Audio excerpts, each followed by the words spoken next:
Associé au HSS à Paris.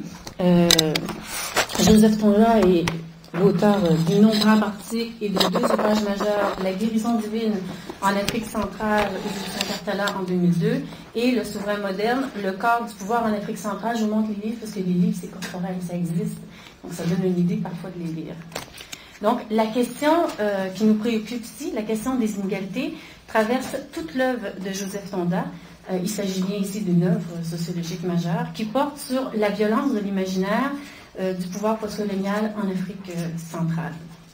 Parmi les apports théoriques, parce qu'il y a vraiment une grande partie théorique dans l'œuvre de Joseph Tonda, il faut souligner le recadrage des concepts de la sociologie contemporaine, notamment le concept de violence symbolique, typique de la sociologie bourdieusienne, que Joseph Tonda a réinterprété dans le cadre des sociétés qui le préoccupent, c'est-à-dire les sociétés d'Afrique centrale, sur le concept d'imaginaire, non pas violence symbolique, mais la violence de l'imaginaire, qui, elle, justement, contrairement à la violence symbolique de Bourdieu, qui est une violence abstraite, institutionnalisée, la violence de l'imaginaire, c'est une violence qui entre directement dans le corps. Donc, l'œuvre de Tonda porte à la fois, est aux frontières de la sociologie politique, de l'anthropologie médicale. Il a effectué toute une série de travaux sur la sorcellerie, les églises pentecôtistes, la culture urbaine au Congo et au Gabon, liée à l'imaginaire de cette modernité postcoloniale.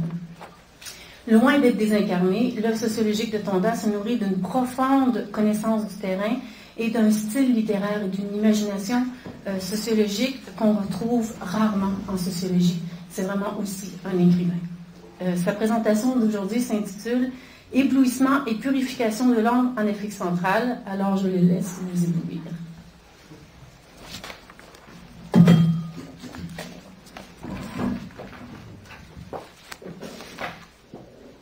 Merci Céline et bonsoir. Il est 22h, je crois, à Libreville, donc je permettais que je sois un peu fatigué. C'est l'heure où je vais au lit, parce que je travaille en général. Après les cours, je rentre à la maison, je me mets au lit assez tôt, autour de 21h, 22h, et puis je reprends mon travail nocturne à partir de 1h, 2h du matin jusqu'à 4h, 5h. Donc là, je suis un peu parti. Donc, je vais vous parler de l'éblouissement et la prolifération de l'ombre en Afrique centrale. Merci Céline de cette présentation qui me fait du bien, mais ça me donne aussi une lourde responsabilité de prouver que je suis effectivement ce que tu as dit de moi. Et il faut remercier Anne, puis toute son équipe qui m'ont fait venir ici. C'est la première fois que j'arrive en Amérique et au Québec. Évidemment, je suis ébloui. Je suis ébloui par les grandes avenues et puis les belles maisons. Je n'ai pas l'habitude de voir de ce genre en Afrique centrale. Hier, notre collègue Christophe Macon, c'est comme ça que ça se prononce, hein? Macon, voilà, nous a rappelé que l'objet de la sociologie, c'est le rapport, et notamment le rapport social. Et il a souligné le fait que ce qui caractérise l'objet de la sociologie, c'est qu'il est invisible. Alors vous comprenez que pour un Africain, d'une manière générale, pour un Africain qui fait de la sociologie ou qui apprend à faire de la sociologie,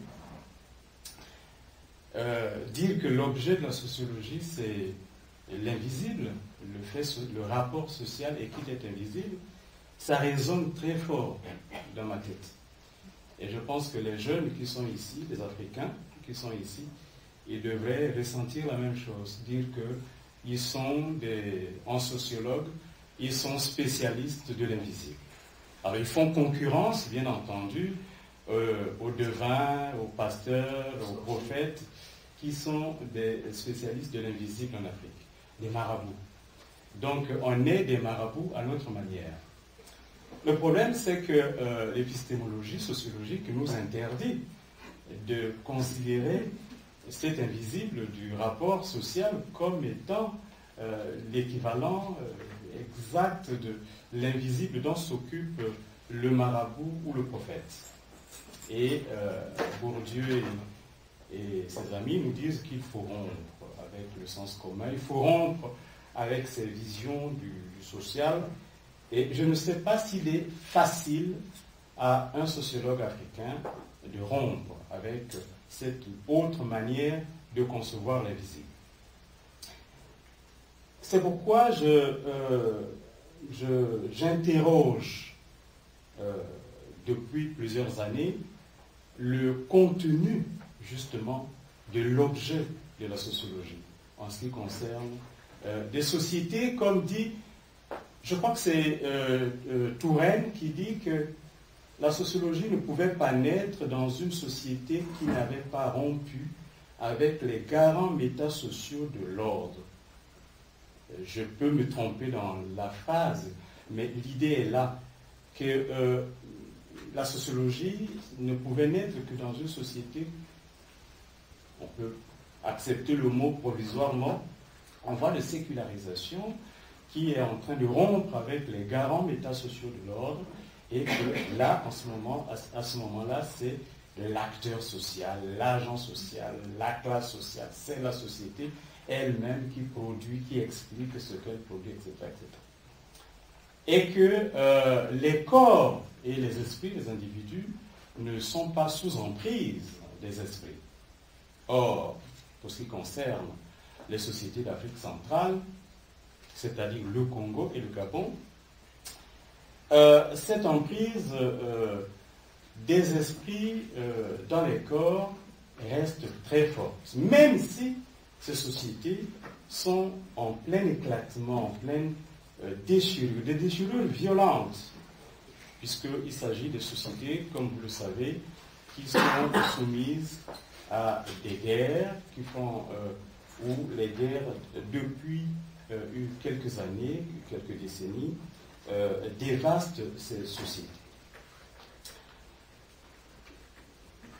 Comment expliquer donc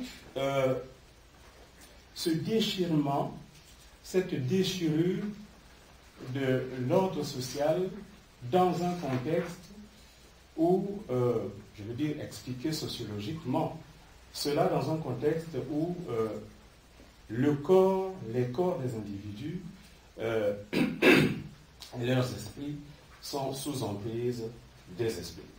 Où l'esprit, où le métasocial exerce une véritable hégémonie sur le corps et sur l'esprit. Christophe Macron disait que l'invisible, c'est vrai qu'on ne le voit pas, mais on le voit à travers ses marques sur le corps. Comment il affecte le corps, comment il affecte l'esprit. Mais dans les sociétés d'Afrique centrale, l'invisible, on le voit aussi à travers le discours de ceux-là qui sont sous emprise de l'invisible. L'invisible, de ce point de vue, est un institution de l'inégalité. Il est instaurateur, instructeur de l'inégalité. Et ce qui m'intéresse dans ces sociétés, c'est que les indépendances ont été acquises et les pères de la nation ont pris le pouvoir. Des intellectuels se sont mis au service de la nouvelle société avec pour principe de rompre avec l'inégalité produite par le pouvoir colonial, par la colonisation. 50 ans après, les bilans ont été faits, c'est plutôt à un constat contraire que nous avons assisté, c'est-à-dire qu'il y a exaspération des inégalités.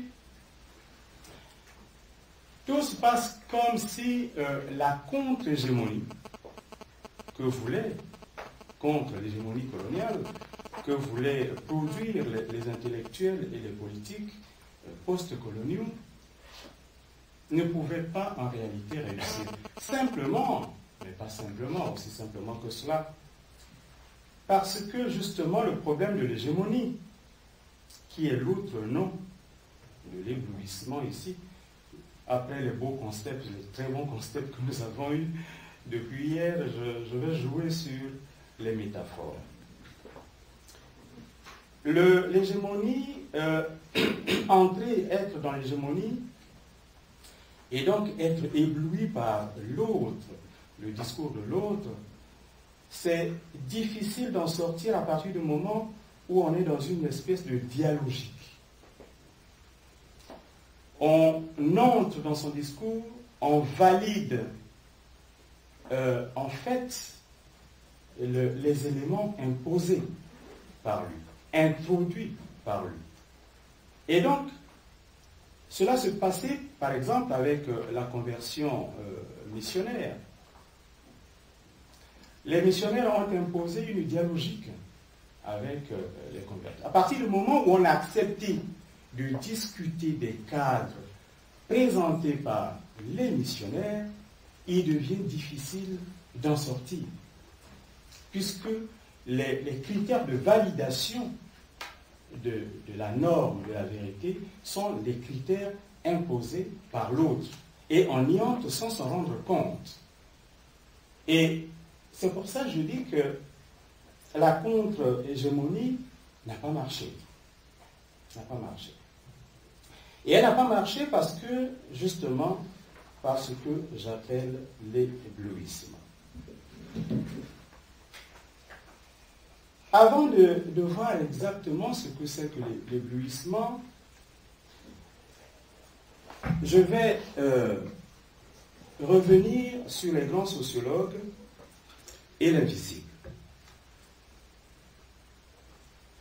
Cela nous permettra de mieux situer la question de l'éblouissement, la question de l'invisible, au sens africain, l'Afrique centrale, et au sens que lui donnent les sociologues. Karl Marx, il est beaucoup cité depuis le début de cette école doctorale. D'après Derrida, dans Spectre de Marx, utilise beaucoup de métaphores, justement, sur l'invisible.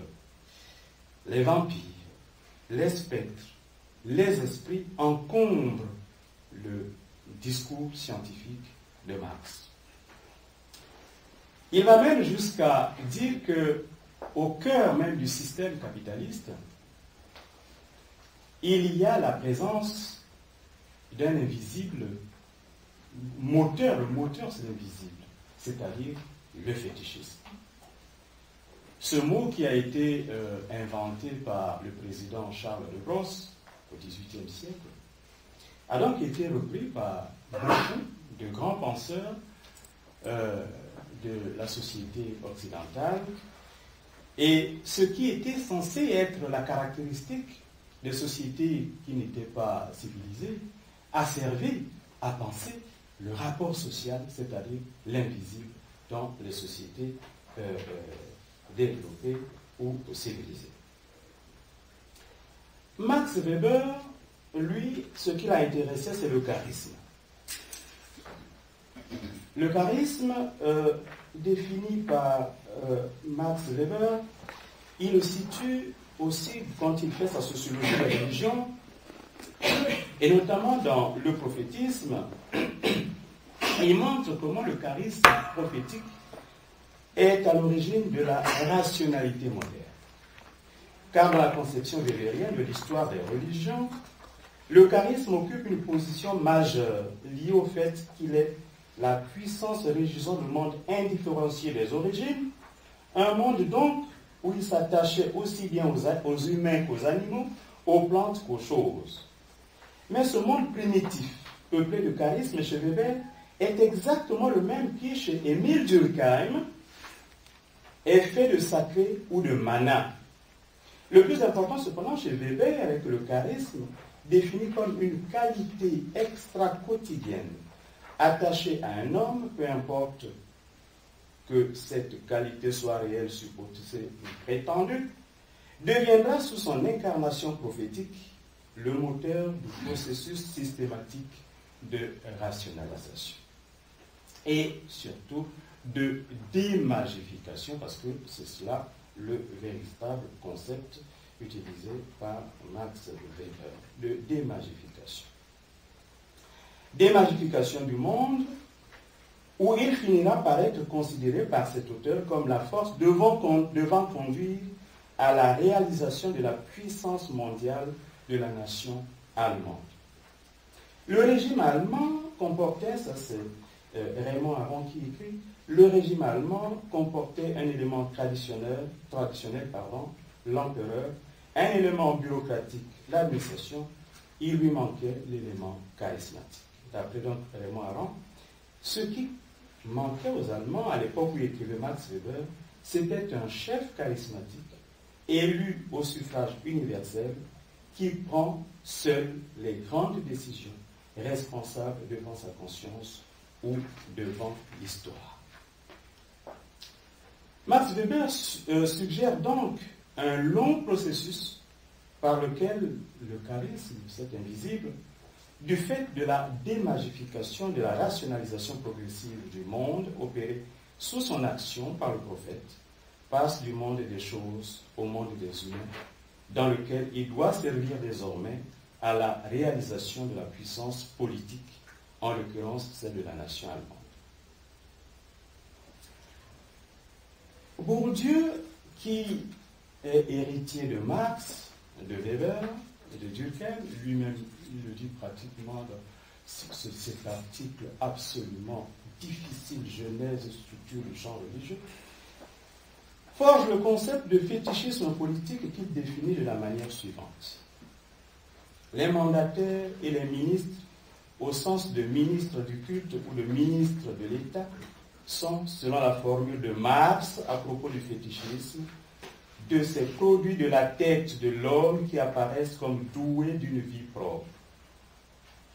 Le mouvement théorique qu'accomplit Bourdieu en faisant passer le fétichisme marxiste, situé dans le secteur de la production, au champ politique, est similaire au mouvement opéré par Max Weber, qui fait migrer le charisme d'une situation où il est partagé à la fois par les humains et les choses, vers une nouvelle situation où il devient une qualité propre des humains, engagés dans un processus systématique de rationalisation et de démagification du monde. Ce que Bourdieu appelle le fétiche politique devient du coup l'autre nom du chef charismatique weberien. Mais à la différence du chef charismatique, le fétiche politique rappelle la fonction de dépossession, de travestissement du réel et d'aliénation inscrite au cœur de la conception marxiste du fétichisme, une conception qui est loin des préoccupations de Max Weber. D'après Bourdieu, lorsque Marx dit que la valeur ne porte pas écrit sur le front ce qu'elle est, nous aurions là la définition même du charisme, cette sorte de pouvoir qui semble être à lui-même son propre principe. Or, pour Marx, le fétichisme de la marchandise est le fait qu'un rapport social, donc c'est invisible, déterminé les hommes eux-mêmes, prend pour eux la forme fantasmagorique d'un rapport entre choses. Ou encore, les relations sociales qu'entretiennent leurs travaux privés apparaissent aux producteurs comme rapports impersonnels entre les personnes et rapports sociaux entre les choses impersonnelles. Le fétichisme politique de Bourdieu est donc un phénomène structurel de la représentation politique, pensé analogiquement au fétichisme de Marx, dont la caractéristique est de faire que la représentation cesse d'être pensée comme un doublet du monde pour devenir une instance active du réel. Production économique, bien entendu, production des inégalités dans le système capitaliste. Champ politique, champ des dominants et des dominés. Élément producteur de ces divisions, de ces inégalités, l'invisible du rapport social.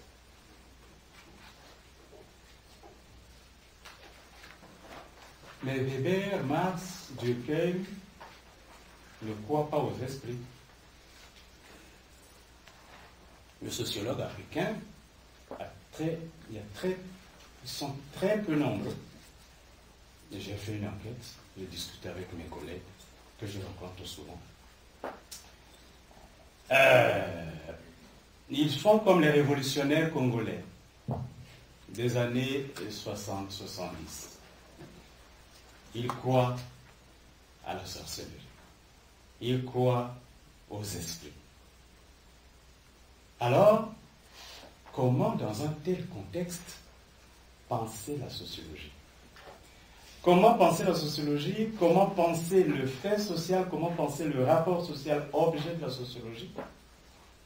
Si la société elle-même n'est pas démagifiée, que le développement produit ou la post-colonisation exaspère la magie ou ne démagifie pas le monde,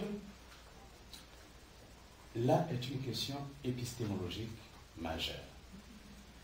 Et c'est cette question épistémologique qui m'a amené dans ce contexte de société où les sociologues, donc les scientifiques, les révolutionnaires marxistes, léninistes et toute la population croient à la force des choses, à l'agentivité mystique des choses sur les corps et les esprits. Comment étudier les inégalités dans un tel contexte? En adoptant une démarche rationaliste, une démarche économiciste qui ne tienne pas compte de ce deuxième monde, qui n'est en réalité pas deuxième puisqu'il est premier. C'est le monde variable explicative de l'autre monde, le monde dit visible.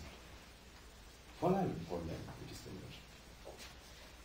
En fait, les sociologues, mes collègues et moi-même peut-être, pourquoi il ne faudrait pas que je me donne le beau rôle parce que vous me faites l'honneur de vous faire cette conférence. Dans un monde où des collègues et moi peut-être croyons à ces choses-là, comment utiliser des concepts qui ont été forgés, dans des sociétés où des sociologues, mes collègues qui sont passés ici hier, avec leurs concepts bien taillés. Bon, c'est très bien, ça fonctionne très bien dans ces sociétés. Mais est-ce qu'il fonctionne dans la société, dans les sociétés africaines? Qu'est-ce que la violence symbolique, justement, dans ces sociétés? Moi, je ne vois pas ce que ça veut dire, la violence symbolique.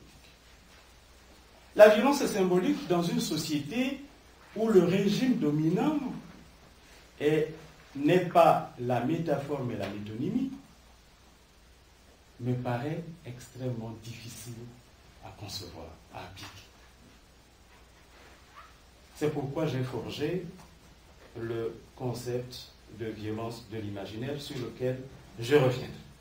Mais revenons à l'éblouissement, ma métaphore du jour. J'ai été ébloui par l'éblouissement comme métaphore pour rendre compte de ce qui se passe en Afrique et notamment des questions d'inégalité, de rapports sociaux, etc., etc. Pourquoi?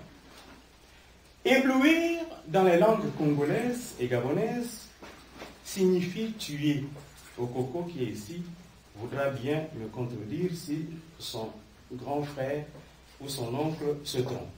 Parce que chez nous, c'est comme ça, les oncles. Je suis son oncle. Pour ne pas dire son père, ça risque de l'énerver.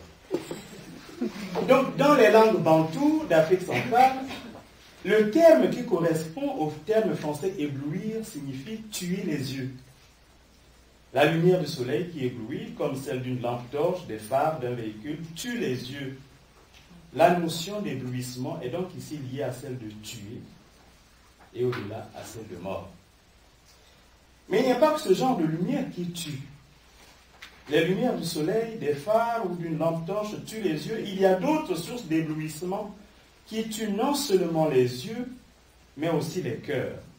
Par exemple, l'or ou le diamant tuent le cœur des femmes. Je ne sais pas s'il tue aussi le cœur des femmes canadiennes, américaines, françaises, je ne sais pas. Céline me le dira tout à l'heure. Ils tuent leur cœur au sens où ils l'emballent.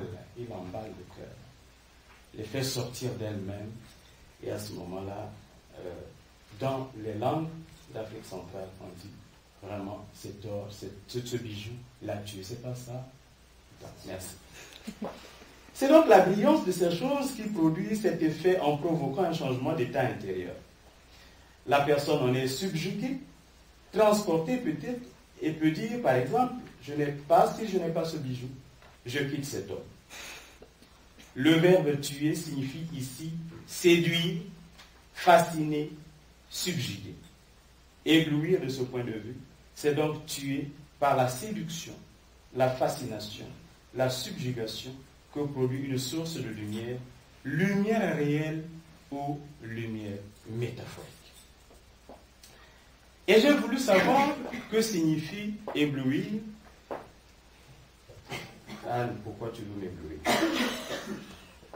Ce que veut signifier éblouir ou éblouissement dans le littré. Alors je retiens deux conceptions. La première renvoie à un trouble de la vue occasionné par la lumière et par incommodité. La deuxième relève d'une utilisation métaphorique de la première. Cette seconde conception donne lieu à des sens figurés du genre la grande estime que nous avons pour quelques prédicateurs peut venir de notre éblouissement et de notre illusion. C'est de Balzac, c'est le littré qui le cite, c'est pas moi. Mais on parle également de toilettes et de beauté éblouissante, de titres éblouissants, d'arguments éblouissants. Je ne ferai pas une conférence éblouissante et vous m'en excusez. Pour moi, dans le contexte des sociétés d'Afrique centrale, il faut être en mesure de penser ensemble tous ces sens de l'éblouissement.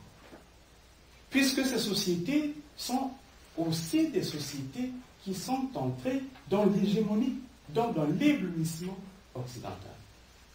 Il faut penser le sens de l'éblouissement, donc le sens de l'hégémonie, en rapport avec tous ces sens. C'est ça le pari épistémologique de la démarche. C'est ça le plus difficile. Car comme je vous le disais tout à l'heure, ces sociétés ne fonctionnent pas à la métaphore. Elles fonctionnent à la métonymie. La prégnance des métonymies sur les métaphores conduit à des excès de rationalité. Pour celui qui aurait pu penser que ces sociétés, parce qu'elles sont dans le registre de la métonymie, dans le registre de la non-démagification, il y aurait déficit de rationalité, il se trompe. Puisque ce qui se passe, au contraire, c'est un excès de rationalité. Lorsque se produit l'événement, on ne veut pas s'arrêter à une causalité.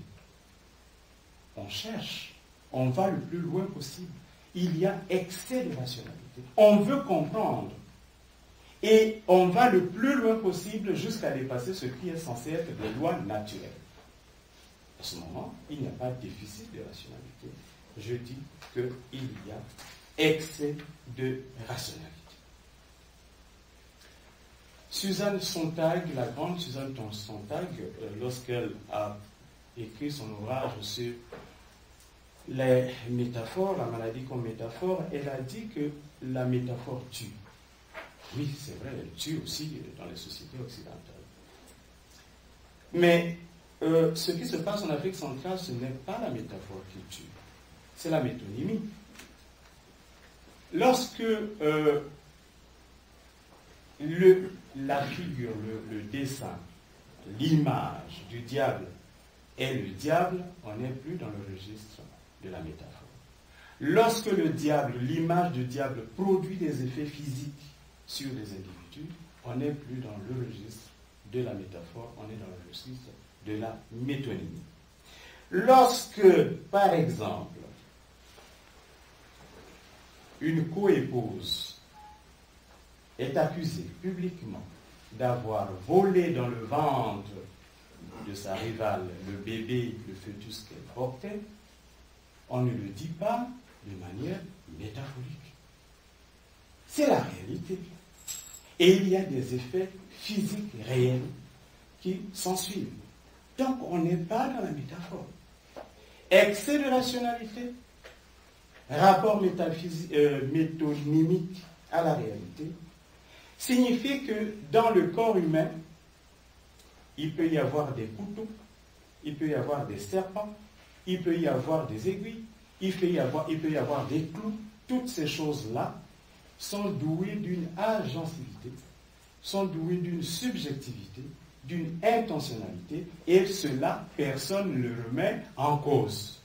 Et c'est ce que étudie votre modeste serviteur. Ces chirurgies mystiques ne se limitent pas à la sphère privée. Elles gagnent aussi la sphère publique. Donc, vous comprendrez que c'est le rapport social en tant que rapport total dans l'ensemble du social, dont le contenu est fait de métonymie, d'excès de rationalité, et non pas une simple relation sociale interindividuelle. Dans ce contexte-là, pour penser les inégalités, il faut forger d'autres concepts. On ne peut pas se contenter des concepts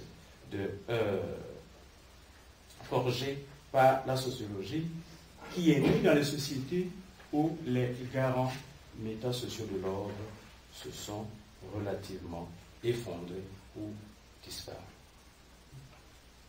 Alors, il faut aller un peu plus loin dans la logique de l'éblouissement pour trouver justification au titre qui est celui de prolifération de l'ombre. Dans les langues d'Afrique centrale, le mot image signifie ombre. Le mot qui sert à dire l'image, c'est l'ombre. Et si l'image éblouit, c'est l'ombre qui éblouit.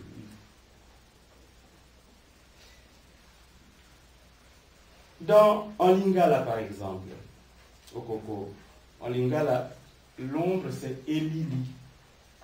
Dans une langue gabonaise qu'on appelle Getsogo, c'est une langue, les Gabonais considèrent que c'est les vrais Gabonais, ce sont les Tsogo. Je ne sais pas si les autres le sont moins, qui viendraient ailleurs.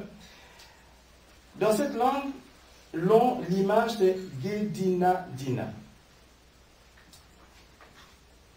Et les ombres ont un rapport avec les esprits. Et donc, le rapport métonymique dont je vous ai parlé fait que l'ombre, qui est l'image, renvoie à l'esprit, et l'esprit est une présence réelle. Et c'est cette présence réelle qui éblouit. Évidemment, vous allez me dire que cela peut renvoyer à des situations, l'ombre éblouit, mais l'ombre tue, comme la métaphore, qui utilise des images, et donc qui utilise des ombres. Et le cas, par exemple, de DSK, comment il s'appelle, Dominique Strauss-Kahn. Le cas de DSK est très intéressant parce que le mot image, le nombre de fois qu'il a été prononcé, écrit dans les médias français pour parler de la violence des images, ça n'a pas manqué d'attirer mon attention. La violence des images qui a ébranlé la France parce qu'on a vu le président, l'ex-futur président dans une situation... Dans une situation où, franchement, il ne pouvait plus revendiquer possibilité de devenir président de la République. Donc l'ombre l'a tué. Alors, cette ombre qui l'a tué, c'est donc l'image télévisuelle.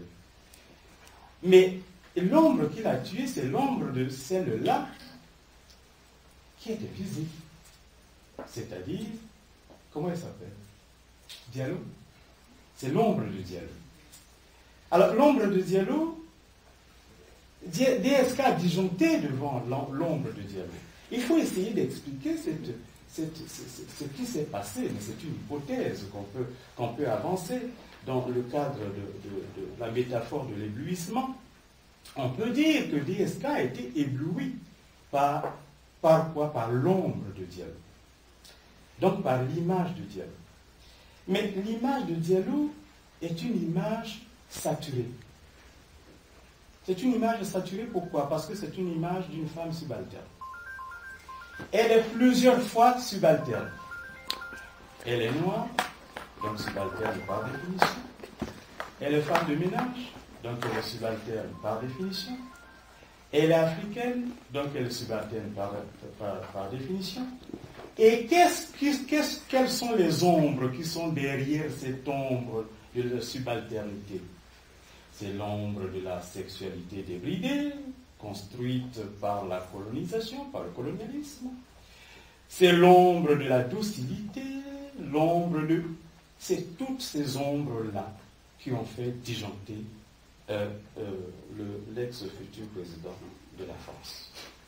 Et donc l'ombre de Diallo a tué DSK plus que l'ombre des médias, ou s'est conjugué avec l'ombre des médias.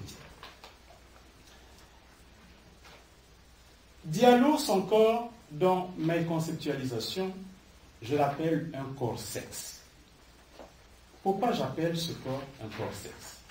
Eh bien parce que dans les représentations, le corps sexe, c'est le corps qui récapitule l'intégralité de la personne. L'intégralité physique de la personne. Et la publicité ne fait rien d'autre que cela à partir du moment où elle expose, produit le corps sexe comme objet de consommation.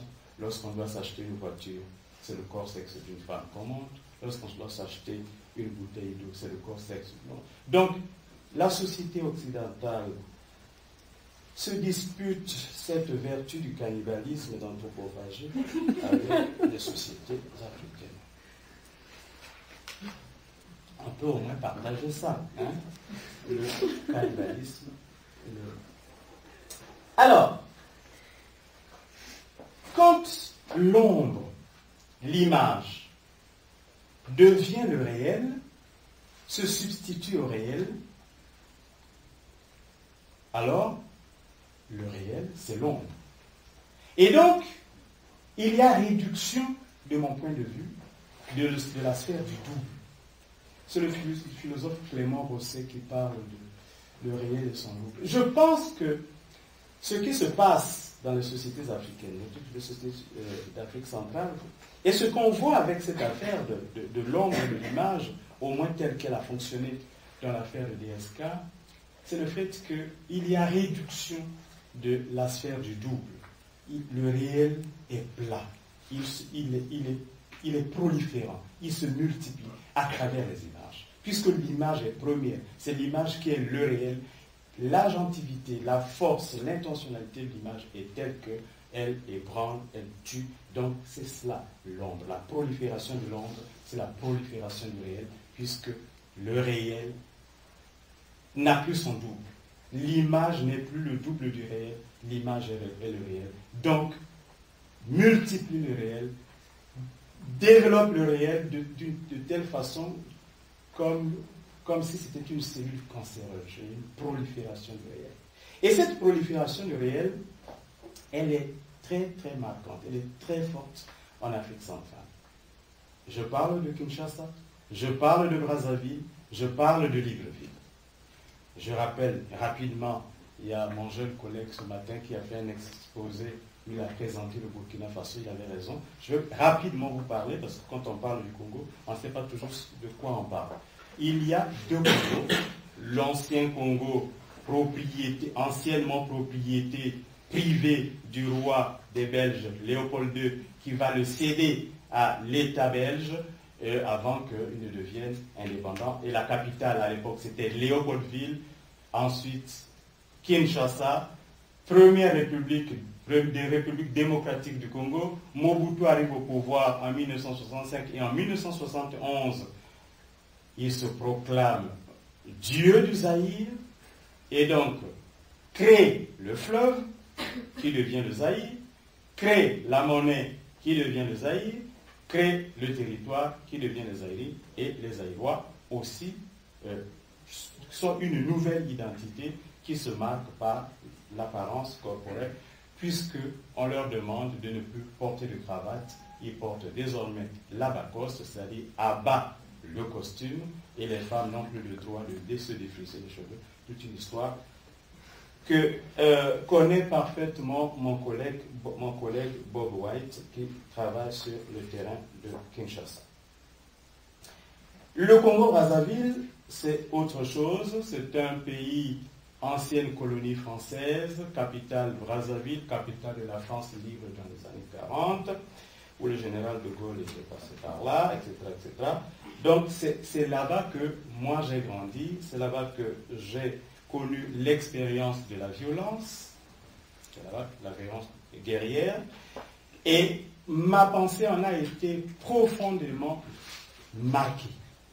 Et donc tout ce que je produis, très modestement, est le fait de cette expérience physique de la violence. J'ai été ébloui par la violence au sens où elle m'a tué. Et pour ressusciter, pour redevenir, moi, il a fallu travailler très fort et produire ce que j'essaie de produire. Ces deux sociétés, y compris la société gabonaise, dans le pays, la capitale, c'est Libreville, ces sociétés sont des sociétés où le réel est proliférant. Il est proliférant pourquoi? C'est-à-dire, il y a des doubles.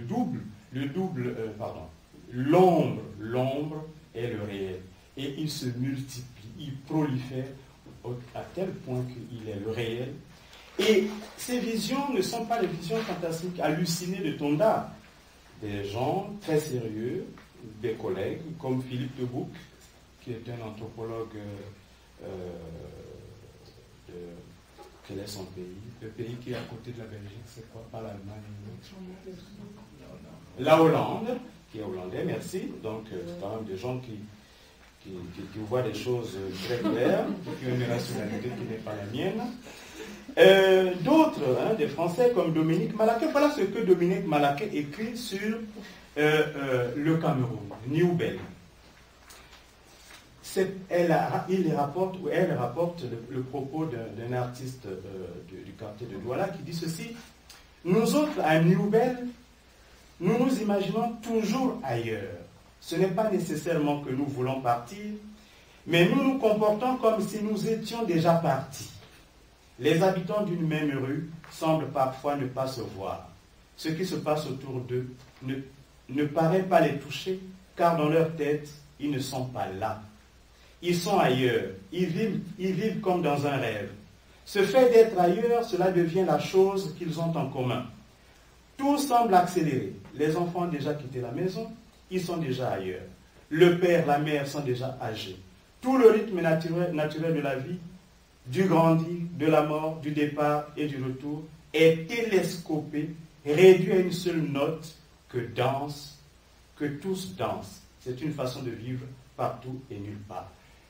Tout est réduit à une note que tous dansent.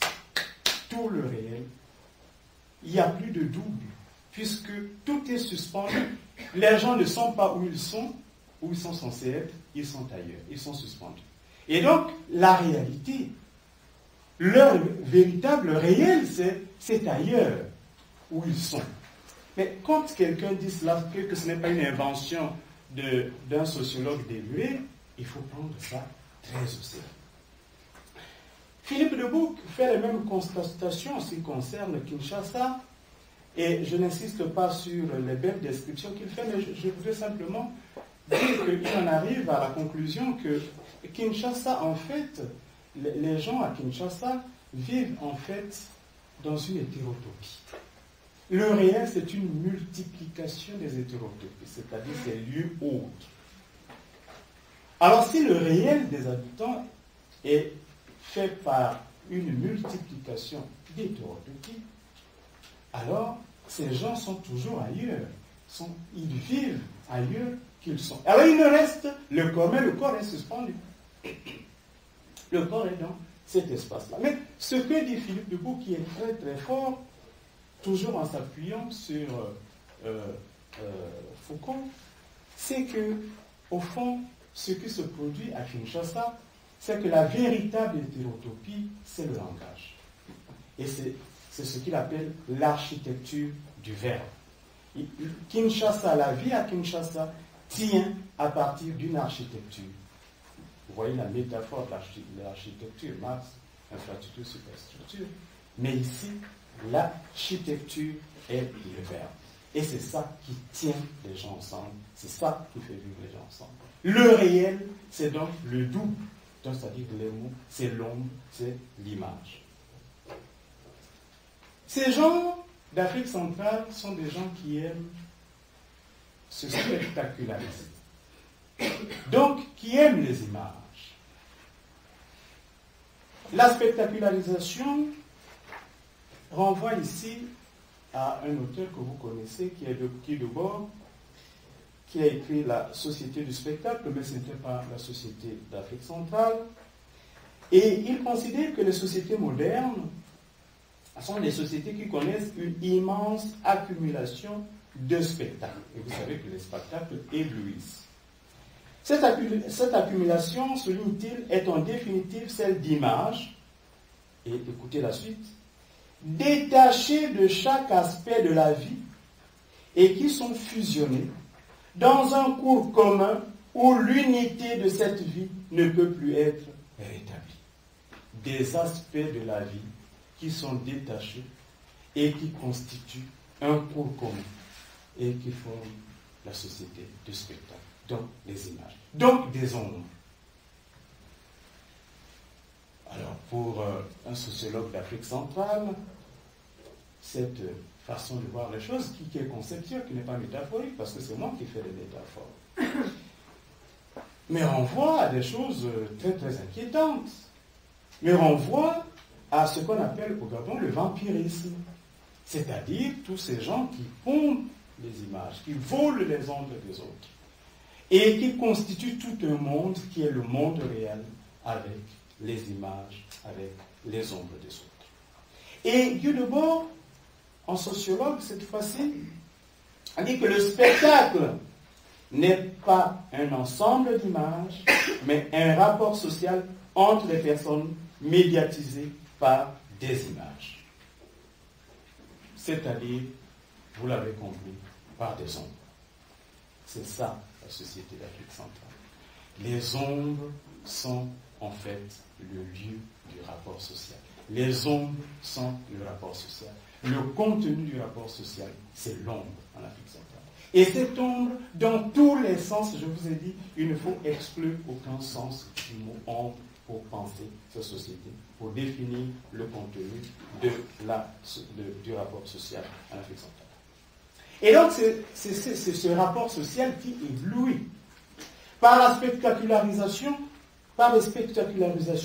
des corps sexes, par la spectacularisation, par exemple, de cette fameuse prostituée qui naît au Gabon, qui s'appelle Tué, en français, les Gabonais parlent français aussi.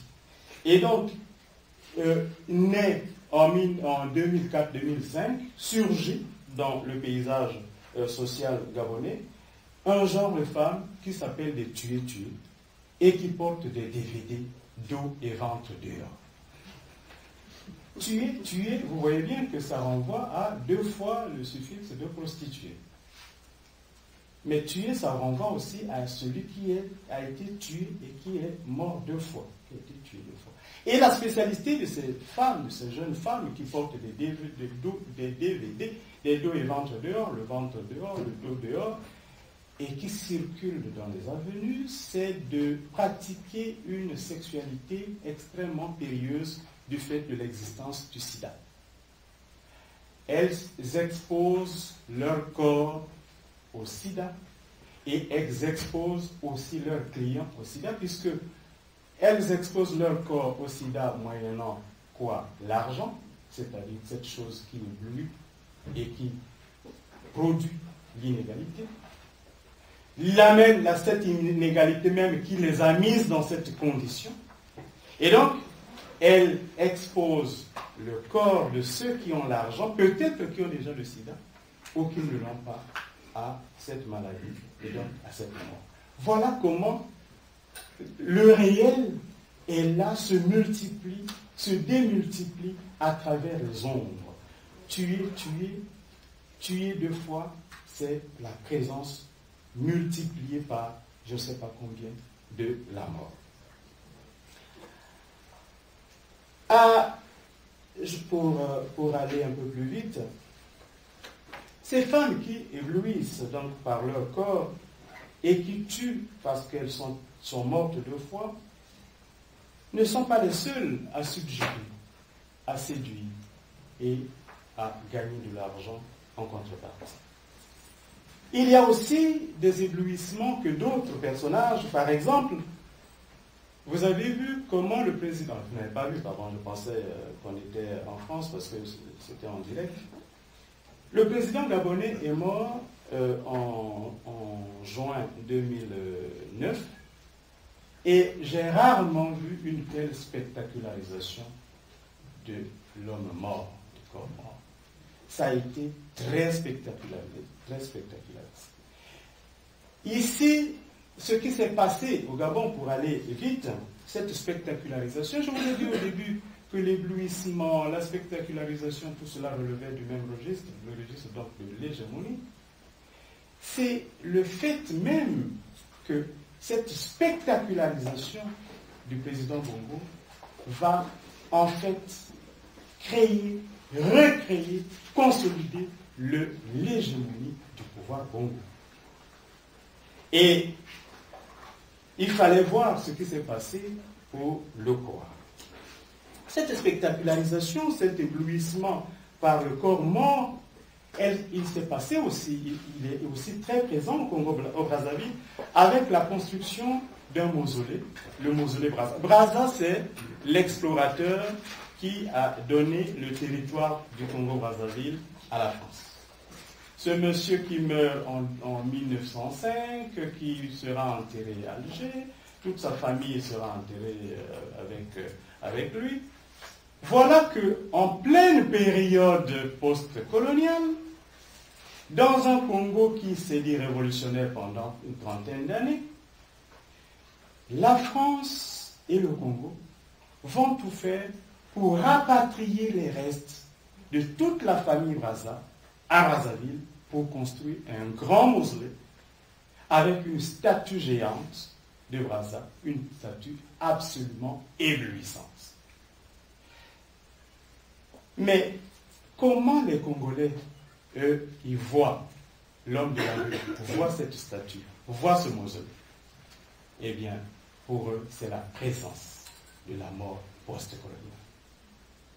Cette présence, ce mausolée, c'est un lieu de captation des ombres des Congolais. Ce mausolée est conçu comme étant le lieu de sacrifice que les francs-maçons sont censés faire dans la population congolaise. Pour que le pouvoir puisse se reproduire, il a besoin de ces ombres. Vous comprenez que ce mausolée qui a des lumières, qui donne des lumières tout à fait éblouissantes, il faut être à Brazzaville pour le voir, est un mausolée qui travaille à l'hégémonie. On a cru, les Français, ce qui est étonnant, c'est que les Français, au lieu d'aider, toujours aider, mais je reprends le mot tel qu'il existe, les Congolais, à à régler les problèmes d'eau et d'électricité, parce qu'il y a toujours des ruptures d'eau, des ruptures d'électricité. Ce mausolée a coûté des milliards.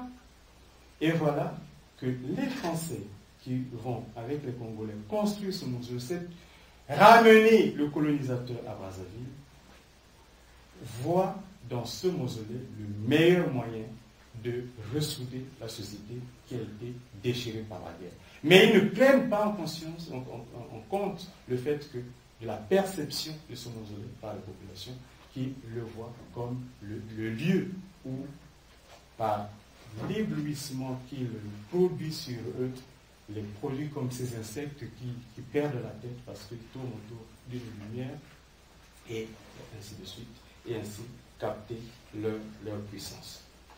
C'est cela l'hégémonie.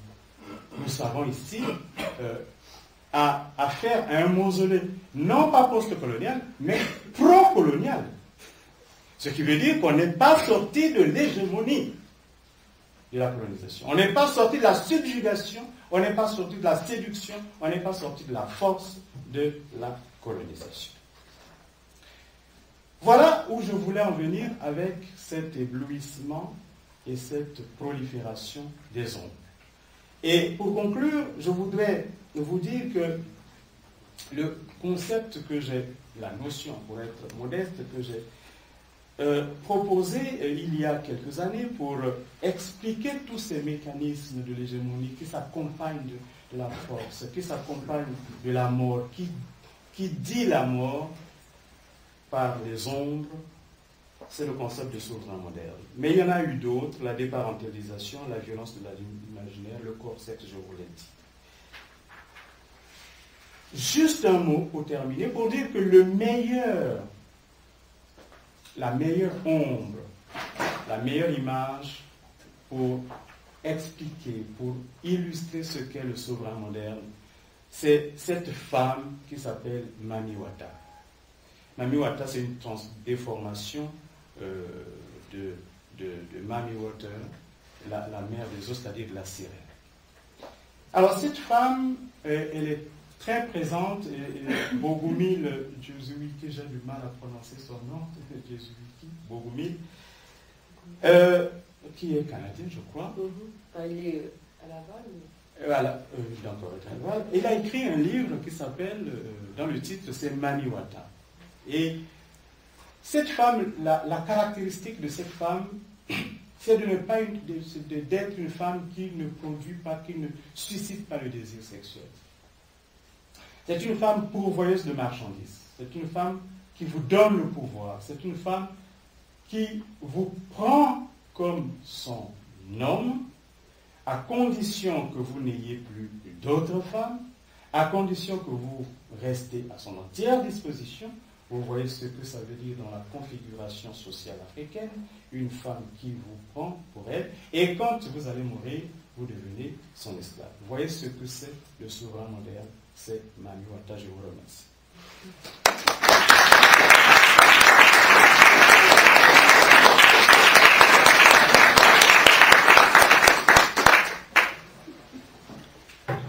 Alors, évidemment, la période de questions, de commentaires.